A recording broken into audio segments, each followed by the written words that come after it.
one up. Where did you start? What was your very first? I've been busy, haven't I? Yes. I started out as a child, being really annoying, doing the dolphin noises in the back of the room, and Sister Mary said, "We don't have dolphins at St. Columba." So I've been annoying, professionally annoying for a long time now, and I'm still here. It's a well-paid job in 2017. I'm annoying all these people at once, simultaneously. So strong foundation of being annoying. How did you pivot that into making money? Well, I just, I remember watching Paul Winchell on television, and Jack Benny had a show back in the ancient times, and Mel Blanc was one of the characters, and my dad says, "You see that guy right there? He's the guy that does Bugs Bunny and Foghorn and all those guys you like and everything." Really? And I thought, well, he's not getting in trouble. He doesn't have to stand in the corner. So I thought I'll do it professionally, and it worked out. I turned Monkey Hour into a career. And I always sang. I was always in bands, and when I was a kid, instead of wanting to be the prince, the 12-year-old prince, I wanted to be the ogre, or the hermit, or the weasel under the bridge or something. So it's a little more fun, but stretch it out a little bit. And I made a demo tape, and that was in '84, and boom. And when was that big break? When Well, I 84. No, with your character. Was there which one? Which one in '84? Well, that was all Lionel. of them. Well, Lionel the Lion on Dumbo Circus, way back. There was a brand new thing called cable TV. Okay. And there was a company called Disney. They had a channel. Apparently, it's working out for them. I heard of that. These kids are doing great. But they needed programming, and they were gearing up and ready to do like 120 shows. And I got this audition, and I got that job, and then I got the next one, and then it's like, okay. So now it screwed me up because I wanted to be a waiter. Oh yeah, that's what we all aspire to do. Now I'm stuck. Now you're stuck forever with us. All right, so you had Cecil the Lion at the beginning, but I think it was 1988 where you started actually not just doing your own characters, but helping out and stepping in when other established characters and their voice actors had to step away. So there were a couple roles that you ended up taking over as well, right? Oh well, sure, yeah. At that time, Disney and ABC were two separate companies. And somebody thought it would be great to have a show for Winnie the Pooh, bring him back from the 60s, back when I was in the audience. Well, they sent out a general, audition, and I ended up getting the job, and Paul was going back as Winnie the Pooh, but Sterling was retired, the original Sterling Allman. And Paul Winchell was going back and forth to Africa. He was working on different projects. He's like a scientist too. God rest their souls, both of them. So I was like Tigger Light. For occasionally, and then Paul would come back, and then he'd be Tigger, and then he retired, and now here I am. So yeah, Pooh and Tigger were probably the first two characters that were established. I took over. Well, this is less of a character question, but you talk about these people that are in your industry. You know these other voice actors well, and I know to this day, my voice actor friends, it's a community. What is it like being part of this community, seeing it grow, seeing it change over the years? Well, it's great. I think the voiceover people don't have as big an ego as some of the on camera, because you see they're actors, and we're just folks, with really weird jobs, and we make funny voices and sounds, and everybody seems to enjoy it. So I think it's great. It's a club I'm really happy to be a part of. I'll take it. Is there one particular voice, or maybe a couple voices that are maybe the closest to your personality?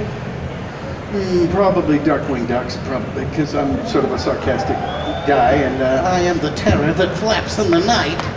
I am the bug that splatters across the windshield of crime. I am Darkwing Duck. See? So I think Darkwing's up there. All right. Yeah, you got your fans recognize Darkwing Duck as one of your favorites as well. I believe they do. He's got these. I gotta tell you, how cool is this? I'm a drummer, and I always bring sticks to the studio to annoy people. Told you I was annoying. And this guy, Eric down here, I met him on the interwebs. Like I met all of us, right? And he brought me these sticks, and it says, "Let's get dangerous." And it's got Darkwing's logo on it. I mean, I'm a happy guy. That's incredible. This is killing me to death, right? Thank you. Your voice is everywhere. Do you get a lot of fan responses like that? People who recognize you, or maybe people who didn't realize who you were until you spoke? Sometimes, what'll be weird is that somebody will, they'll say, oh, can you do Winnie the Pooh? And I'm, of course, but only for the smack roll of money. And then you know, 20 minutes later, they come back, I didn't know you were Taz. It's like, I thought you said you were Pooh. Well, I didn't say it, but yeah, I know. You put it on channel 11. That's Fox. Okay, see, now I'm Taz. And that's what the people are. I didn't know you. Wait a minute. No, that wasn't you. That was you. So I like that. That's awesome. Well, you were also, you know, not to pick through all bajillion of your characters, but Dr. Robotnik was a personal favorite of mine, and I have to say, like, Sonic is having a big comeback. Are you involved with a lot of these brands as they have these resurgences? Apparently not. Oh no! I'm just finding out about it now. Thanks. God, I'm gonna go eat worms now. No, I don't know. I'll be. You know, if they call me, I'll be there. All right. There's always that Darkwing rumor about him coming and doing something somewhere. The feature-length movie starring you in every role? That's the one, yeah. Are we allowed to talk about that? No, not yet. Not yet. Why, did I? Because it's not real. So that's another reason we might as well let it go. Hey, we're talking about the power of the internet. All you have to do is enough people wish it into existence. That's true, huh? Yeah, let's true. start that rumor. We'll keep it all between us and then tell everyone. Well, in addition to the animated series you've done over the years, you've also started doing some video games stuff. Oh, yes. How did you kind of cross that boundary into video games? I don't know. They just said, "Would you like to do this too?" And I said, things like, "Okay." So one of the Does it pay money? One of the things is Fallout.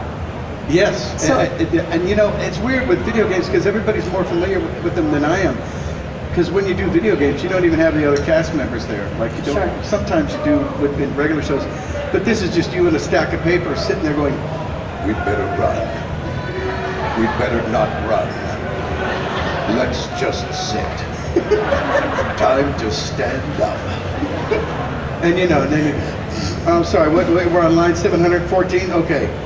Did I tell you we are done running yet? You know, and it's you know, because you have to do every line and everything. And a lot of, you know, I don't do the games where, okay, you're in the 14th moon of Jupiter and you're falling to our moon and you're on fire in freezing acid and go and scream.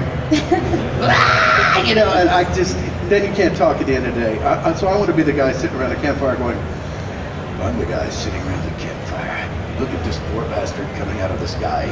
Looks like he fell from the 14th moon of Jupiter. I'd rather talk about him than be him, you know what I mean? So would you say video games are equally challenging, cool. Differently challenging? Differently, the most challenging? differently challenging.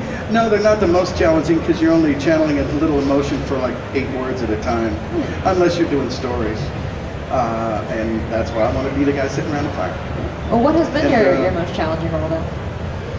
Boy, gosh,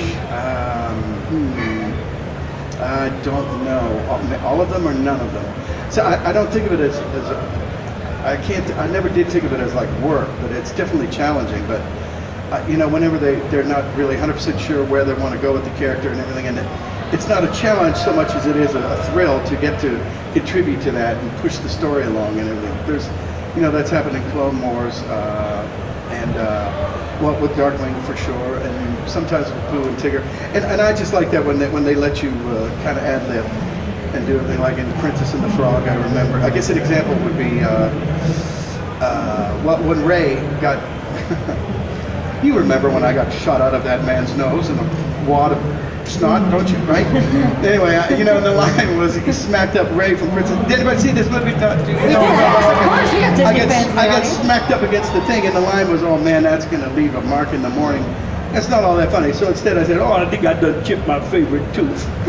You know, so you know when that allowed me to do. That's not. It's an important line. Well, when you have 5 teeth, you're gonna have a favorite. I know. I do. So you know that's the most fun, the most challenging. And you have a family at home, right? Oh, I do. Some young kids there. I've got 4 daughters, so God has a sense of humor. Wow, that must be so much fun with the voices you have at your disposal. I bet bedtime is a great time in your household. It can be, you know, but my eldest, when she was younger, she was like, you know, I'd just gotten a job as the big bad wolf for Disney, and we had the 3 Little Pigs book, so I thought, I'm going to give her a treat. Yeah, like your kid gets a treat, you know. And I'm saying, well, little pig, let me come in. I'm going to hear about chitty chitty chitty. Daddy, could you just like breathe evening. I'm really tired. I go, you little weasel. These voices are going to put you through college, Missy. You better hope I never stop doing it, you know. Have any of them picked up on the voices? Any aspiring voice actors? You all yes and no. My daughter Raleigh's a really great actress. Wow. You know, and runs in the blood. Yeah, I suppose. And then the other two are just trying to get through grade school for the last 20 years. So, that's important. Yeah, we're hoping for some good grades this semester. Well, Jim, it's been a real pleasure talking to you on the Thanks. stage. It's great to be here. Thanks, everybody. Have a good so time. many fans. Thank you. Thank you guys for joining us. Jim, do you have